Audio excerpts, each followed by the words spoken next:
Mga kababayan, alam nyo ba kung ano ang mas matindi pa sa gutom? Yung gutom na kasama ng pagod, puyat, sakit ng katawan, at takot na baka ito na ang huling araw mo. Hindi ito ordinaryong physical fitness.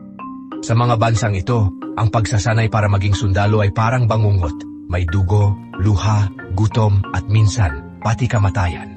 Ito ang 10 pinaka-brutal na military training sa buong mundo, at hindi lahat ay nakakaraos.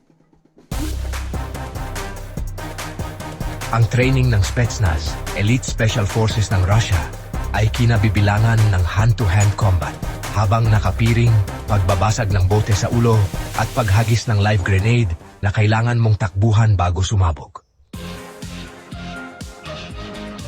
Tuwing Enero, sa gitna ng nagyayelong bundok, ang mga bagong recruit ng South Korean Army ay kailangang mag-snow angel habang hubad, lumubog sa nagyayelong ilog at tumakbo ng mahaba habang walang damit pang itaas. Sa puso ng gubat sa Fort Magsaysay, Nueva Ecija, naroon ang tahanan ng mga tunay na halimaw ng gubat, Scout Rangers. Chapter 4, China, PLA Special Forces. Sa China, ang Special Forces ay tinuturuan dumaan sa tinutulisang kawayan habang tumatakbo, sumabak sa obstacle course habang may live ammunition sa taas, at magpalakad ng baril habang nakabigti sa lubid. Chapter 5, USA, Navy SEALs. Sa BDS training ng Navy SEALs, may tinatawag silang Hell Week, kung saan 4 hanggang 5 oras lang ang tulog sa loob ng halos 1 linggo habang tumatakbo sa buhanginan at lumalangoy sa malamig na tubig. Chapter 6, Thailand, Cobra Gold. Sa Cobra Gold Jungle Survival Training, tuturuan kang pumatay ng cobra at inumin ang dugo nito, maghanap ng uod at insekto para kainin, at gumawa ng apoy gamit lang ang kahoy at dahon. Chapter 7, Israel, Sayeret Matkal. Ang Elite Special Ops ng Israel ay sumasailalim sa sleep deprivation drills, surprise attack training, urban warfare, at psychological warfare test, kung saan pag-isipin kang na-fail ka na, pero test pa lang pala iyon. Chapter 8, India, Para SF.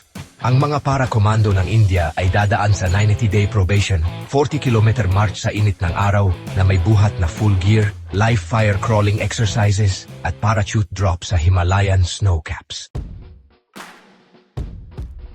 Chapter 9, France, French Foreign Legion.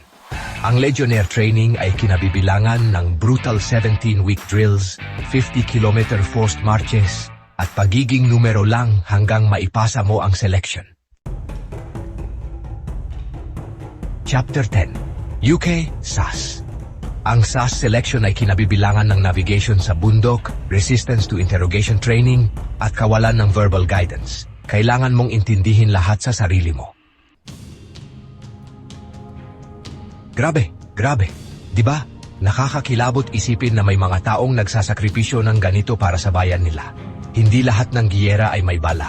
Minsan, ang pinakamatinding laban ay yung panloob, kung hanggang saan ang kaya mong tiisin para sa dangal at bansa. Kung gusto mo pa ng mga kwentong totoo, pero mas matindi pa sa pelikula, huwag kalimutang mag-subscribe sa channel nating Truvius. Dito, bawat kwento, buwis buhay talaga.